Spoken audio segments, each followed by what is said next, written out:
ओम शांति। आज 17/4/2026 के बाबा के मधुर महावाक्य हैं। बाबा की वाणी से गहरे राज समझते हैं तो बाबा बोले, मीठे बच्चे, पावन बनो तो रूहानी सेवा के लायक बनेंगे। देही अभिमानी बच्चे रूहानी यात्रा पर रहेंगे और दूसरों को भी यही यात्रा कराएंगे।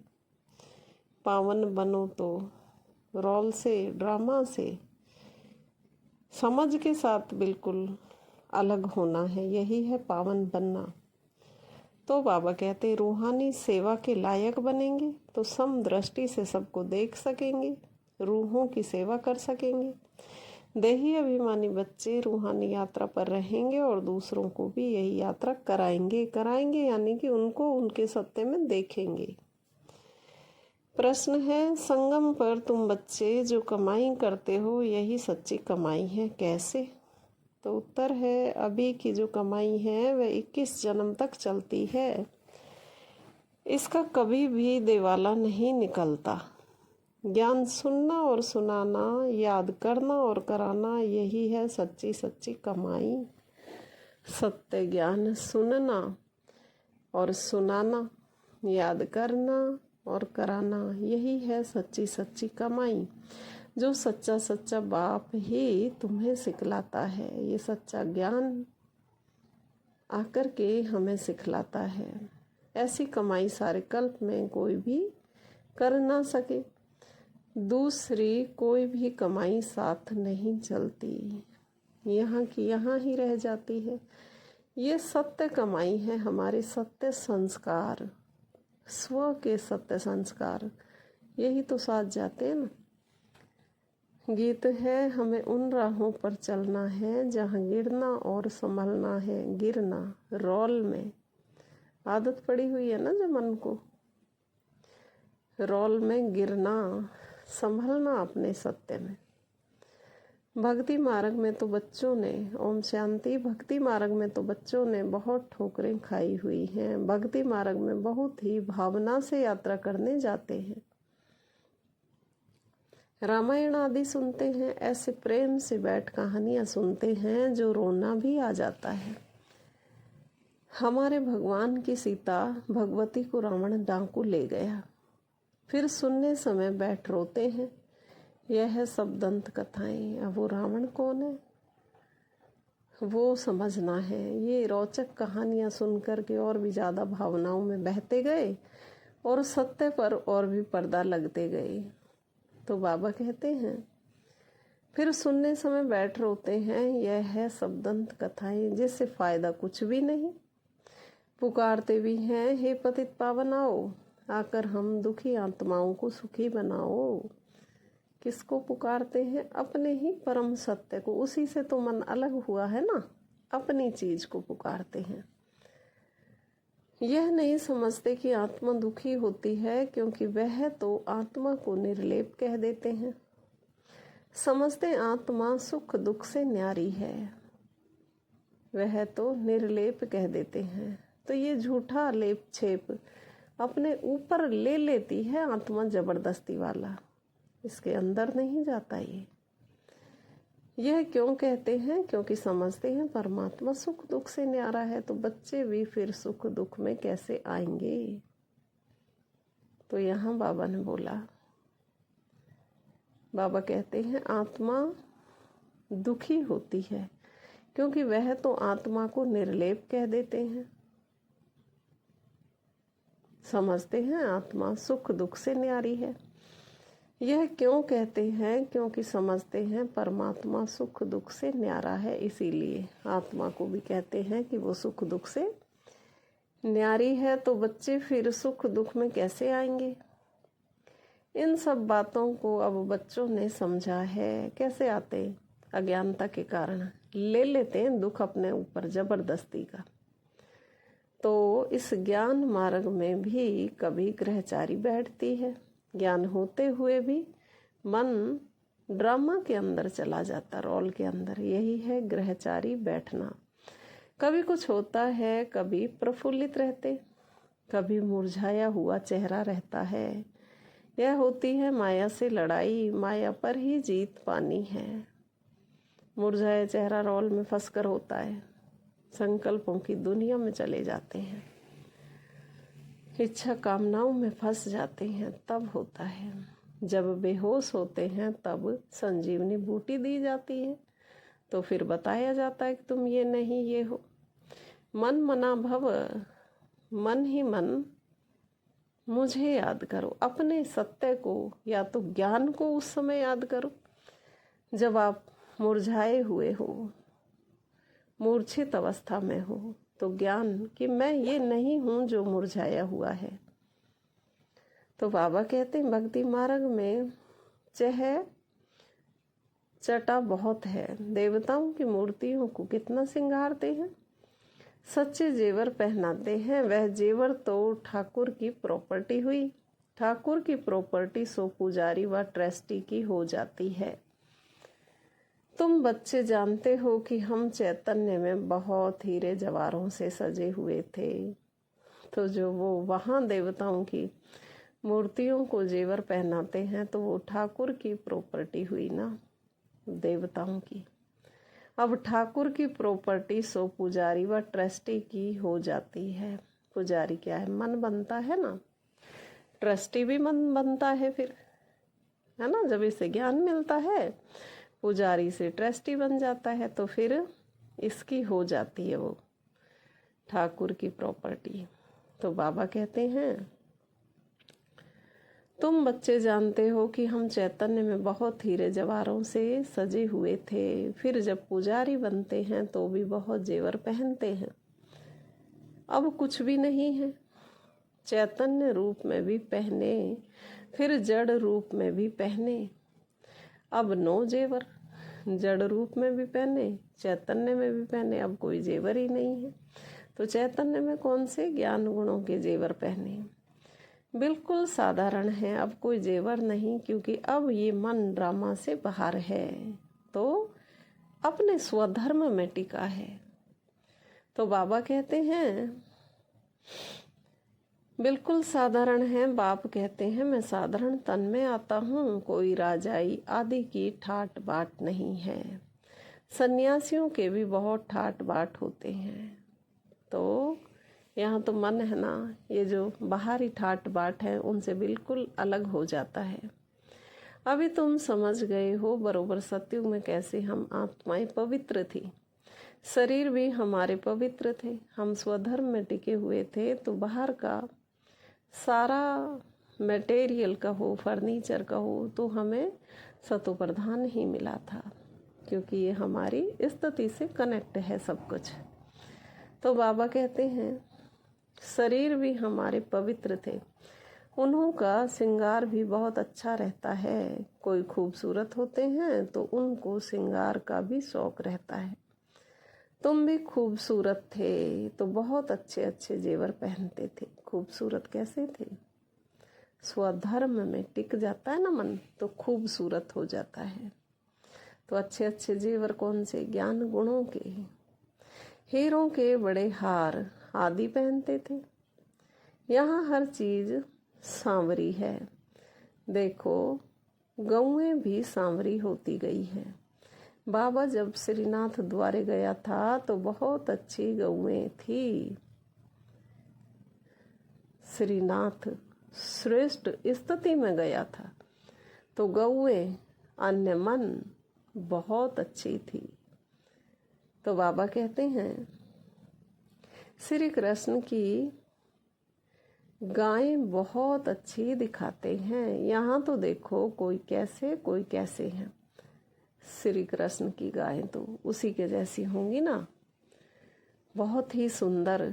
तो गाय मन को बाबा बोल रहा है, क्योंकि कलयुग है। यहाँ तो कोई कैसी कोई कैसी है, कलयुग है। कोई कैसी, किसी का मन सूक्ष्म है तो किसी का मोटा।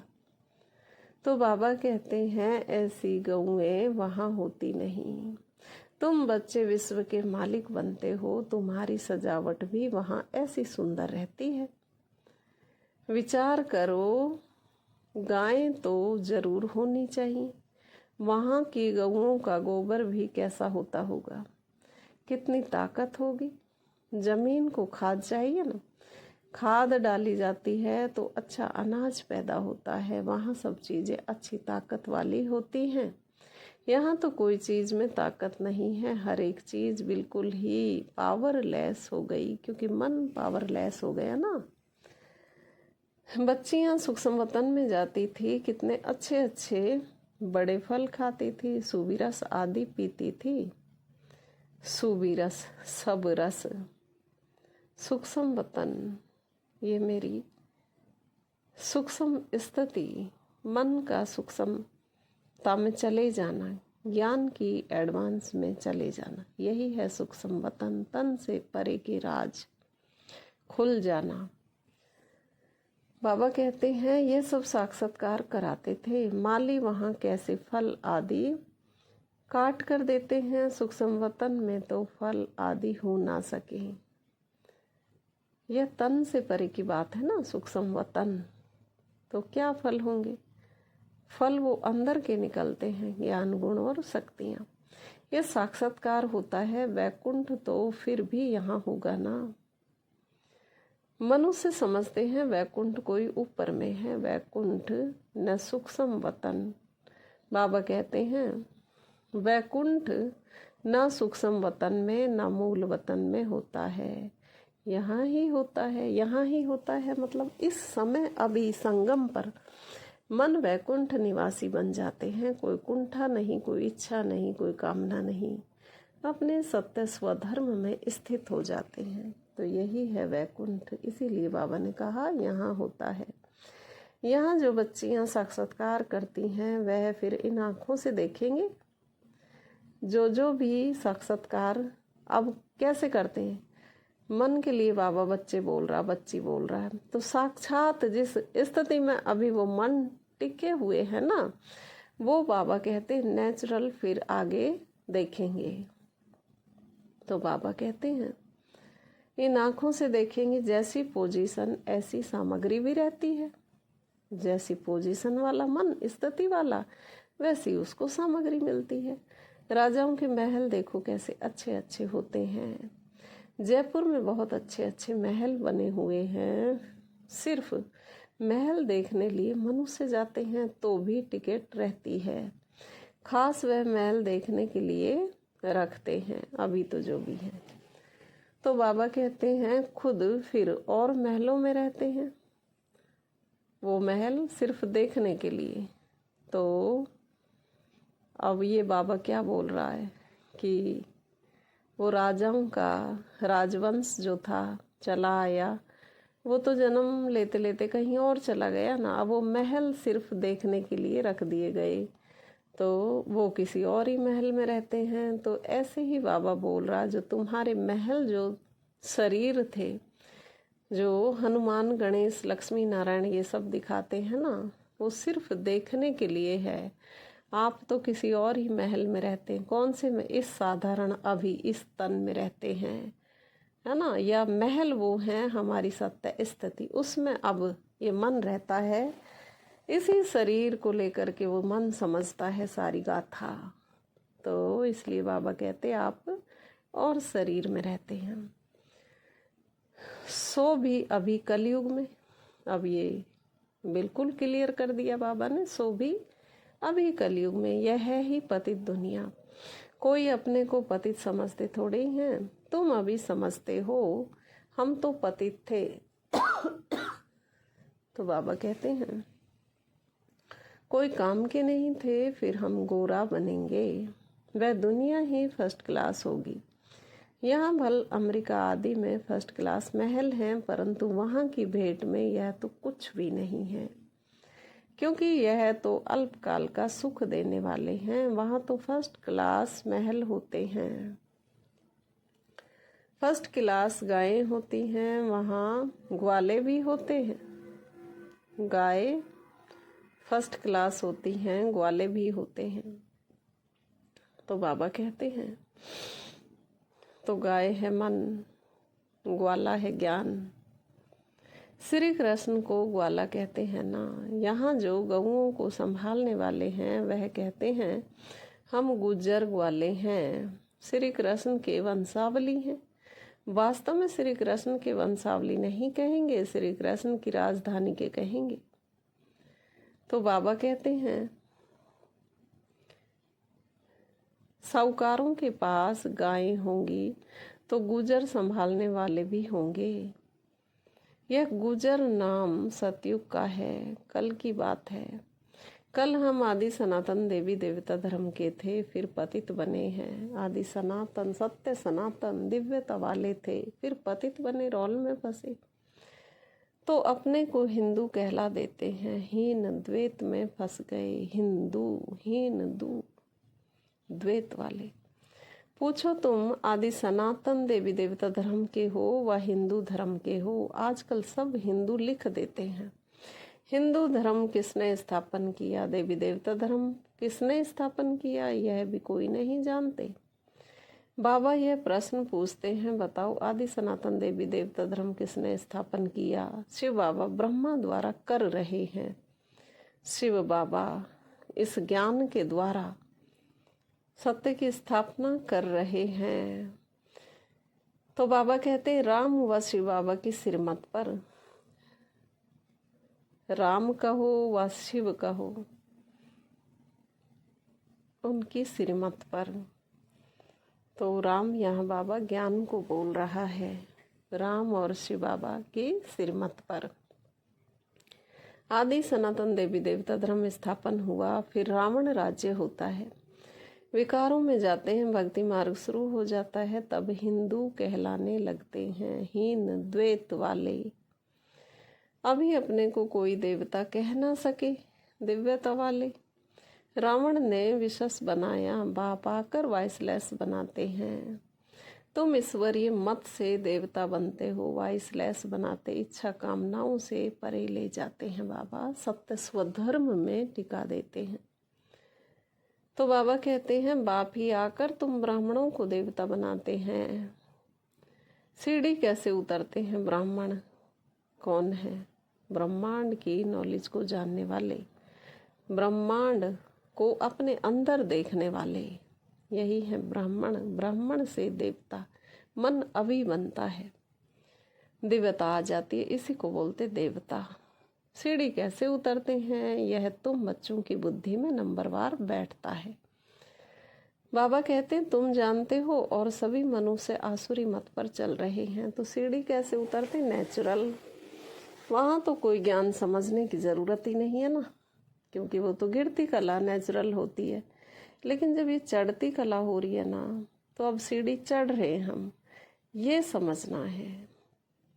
इसी में मेहनत है और इसी में नंबर है, इसी में पद फिक्स होते हैं। तो बाबा कहते हैं 84 जन्मों के बाद फिर पहला नंबर जन्म होगा। अब ये अलौकिक पहला नंबर जन्म है। ईश्वरीय बुद्धि से तुम सारे सृष्टि के आदि मध्य अंत को जान जाते हो। ईश्वरीय बुद्धि से, ईश्वर जो मेरा ही सत्य है, जब उसमें ये मन बुद्धि स्थित होते हैं ना, तो उस स्थिति से, उस स्टेज के द्वारा सब कुछ जान जाता है ये मन। आदि मध्य अंत को, सृष्टि की गाथा को, हर चीज को जान जाता है। तो बाबा कहते हैं यह तुम्हारा जीवन बहुत अमूल्य है, इनकी बहादुरी है इस जीवन की। जबकि बाप आकर तुमको इतना पावन बनाते हैं, हम रूहानी सेवा के लायक बनते हैं। रूहों की सेवा समदृष्टि से देखना, यही है रूहानी सेवा। वह है जिस्मानी सोशल वर्कर जो देह अभिमान में रहते हैं। तुम देही अभिमानी हो, आत्माओं को रूहानी यात्रा पर ले जाते हो। बाप समझाते हैं तुम सतो प्रधान थे, अभी तुम प्रधान बने हो। कभी अपने सत्य स्वधर्म में स्थित थे, फिर रोल में फंस गए, रोल से पहचान बना ली। मैं रानी, मैं मीना, मैं नीना, मैं सीमा, ये रोल से पहचान बना ली गई। तो बाबा कहते हैं इसी को कहते तमो प्रधान। सतो प्रधान को पावन, तमो प्रधान को पतित कहा जाता है। आत्मा में ही खाद पड़ी है, आत्मा को ही सतो प्रधान बनाना है। जितना याद में रहेंगे उतना पवित्र बनेंगे, नहीं तो कम पवित्र बनेंगे। जितना अपने सत्य स्वधर्म में टिकेंगे। ज्ञान बुद्धि में रमण करता रहेगा, घूमता रहेगा, मैं रोल नहीं सोल हूँ, उतना ही तो पवित्र बनेंगे ना। पापों का बोझा सर पर रह जाएगा। आत्माएं तो सभी पवित्र होती है ना। फिर हर एक का पार्ट अलग है, सबका एक जैसा पार्ट हो ना सके। अब देखो, जैसे किसी मूवी में हर एक्टर का पार्ट अलग अलग है ना, उसी तरह आत्मा है पवित्र, लेकिन इस बेहद की मूवी में सबको पार्ट अलग अलग दिया हुआ है। तो बाबा कहते हैं आत्माएं तो सभी पवित्र होती हैं, फिर हर एक का पार्ट अलग है। देखो बाबा क्लियर कर रहा है, सबका एक जैसा पार्ट हो ना सके। सबसे ऊंच बाबा का पार्ट, फिर ब्रह्मा सरस्वती का कितना पार्ट है? सबसे ऊंचा बाबा का मतलब हमारे परम सत्य का। फिर है ब्रह्मा, ज्ञान, सरस्वती भी ज्ञान ही है, ज्ञान की देवी। तो ये मन की ही स्टेज है, तो उनका कितना पार्ट है? ज्ञान कितना लंबा चौड़ा है, कितना गहरा है ज्ञान। जो स्थापना करता है ज्ञान, ब्रह्मा और सरस्वती सत्य की स्थापना कर रहे हैं ना, ये अभी मन को सत्यता में टिका रहे हैं। वही पालना भी करता है, ज्ञान पालना भी करता है। बड़ा पार्ट उनका है ज्ञान का। पहले है शिव बाबा, फिर है ब्रह्मा सरस्वती। पहले शिव इमर्ज होता है, मन का सत्य इसके अंदर ही, फिर ब्रह्मा सरस्वती का पार्ट खुल जाता है, फिर ज्ञान का पार्ट खुल जाता है। ब्रह्मा का पार्ट खुलता, मन सरस्वती बन कर के उस ज्ञान को अपने अंदर समाने लगता है, समझने लगता है। तो ये है ब्रह्मा सरस्वती का पार्ट। बाबा कहते हैं जो स्थापना करता है वही पालना भी करता है, बड़ा पार्ट उनका है। पहले है शिव बाबा, फिर है ब्रह्मा सरस्वती जो पुनर्जन्म में आते हैं। ब्रह्मा सरस्वती जो पुनर्जन्म में आते हैं, क्या? मन। शंकर तो सिर्फ सूक्ष्म रूप धारण करते हैं, ऐसे नहीं कि शंकर कोई शरीर का लौन लेते हैं। तो पुनर्जन्म में आते हैं का मतलब है ब्रह्मा सरस्वती रोल अपने सत्य स्वरूप में टिकता है, तो उसके बाद फिर देह अभिमान में आ जाता है। यही है पुनर्जन्म में आना इसका। तो ये ब्रह्मा सरस्वती का पार्ट बाबा कहते हैं लंबा है, 84 का। और जो शंकर का जो पार्ट है तो वो सिर्फ सूक्ष्म वतन का, अभी मन का सूक्ष्मता में जाना, यही है सूक्ष्म वतन में शंकर का पार्ट। मन की स्टेज शंकर की बन जाती है कि मैं हड्डी मांस नहीं हूँ, मन स्वधर्म में टिक जाता है। तो आज बाबा वरदान देते हैं। बाबा कहते हैं धारणा के लिए मुख्य सार, यह ईश्वरीय जीवन बहुत बहुत अमूल्य है। इस जीवन में आत्मा और शरीर दोनों को पावन बनाना है। रूहानी यात्रा में रहकर दूसरों को यही यात्रा सिखलानी। ईश्वरीय जीवन, देभान से परे का जीवन, ईश्वरीय सत्य की समझ आकर के मन उस स्थिति में टिकता है, तो इसको बोलते जीवन। ईश्वरीय जीवन बड़ा अमूल्य है। इस जीवन में आत्मा और शरीर दोनों को पावन बनाना है। रूहानी यात्रा में रहकर दूसरों को यही यात्रा सिखलानी है। जितना हो सके, दूसरी पॉइंट, जितना हो सके सच की कमाई में लग जाना है, सत्य में रहना है और सबको सत्य रूप में देखना, यही है कमाई करना। निरोगी बनने के लिए याद में मजबूत होना। निरोगी रोल में फंस करके मन रोगी हो जाता है, तो निरोगी बनने के लिए याद में मजबूत होना है, अपने स्वधर्म में टिकना है, यही अभ्यास करना है। आज बाबा वरदान देते हैं, शरीर को ईश्वरीय सेवा के लिए अमानत समझकर कार्य में लगाने वाले नष्ट मोहा भव। जैसे कोई की अमानत होती है तो अमानत में अपनापन नहीं होता। अमानत दी हुई चीज, उसमें अपनापन थोड़े ही होता है, ममता भी नहीं होती है। तो यह शरीर भी ईश्वरीय सेवा के लिए एक अमानत है। यह अमानत रूहानी बाप ने दी है। तो ज़रूर रूहानी बाप की याद रहेगी। मेरे ही सत्य से ये शरीर इमर्ज हुआ है ना, क्योंकि रचयिता मैं स्वयं ही हूँ और रचना ये देह है। तो किसकी याद रहेगी? रचयिता की। बाबा कहते हैं रूहानी बाप ने दी है तो जरूर रूहानी बाप की याद रहेगी। अमानत समझने से रूहानियत आएगी, अपनेपन की ममता नहीं रहेगी। यही सहज उपाय है निरंतर योगी नष्ट मोहा बनने का। तो अब रूहानियत की स्थिति को प्रत्यक्ष करो, अपने स्वधर्म में टिको, उसको प्रत्यक्ष करो। तो कैसे होगा? रोल में रहते हुए जो मन अपने स्वधर्म में स्थित रहेगा वो सभी को न्यारा और प्यारा फरिश्ते के तरह नजर आएगा। यही है प्रत्यक्ष करना, या दूसरों को नहीं, खुद ही मन सत्य की प्रत्यक्षता करता है। स्लोगन है वानप्रस्थ स्थिति में जाना है तो दृष्टि वृत्ति में भी पवित्रता को अंडरलाइन करो। दृष्टि समदृष्टि हो, एक समान देखने की। सब मेरे ही समान हैं, सब निर्दोष हैं, सब निराकार हैं, सब सत्य में टिके हुए हैं, सब परम है, श्रेष्ठ हैं, सबका स्वधर्म शांति है। तो दृष्टि सम हो जाए। वृत्ति में भी पवित्रता को अंडरलाइन करो, सोच में भी, कि सब मन है और अपना अपना पार्ट प्ले कर रहे हैं। इन सब का सत्य निराकार है। ओम शांति, ओम शांति।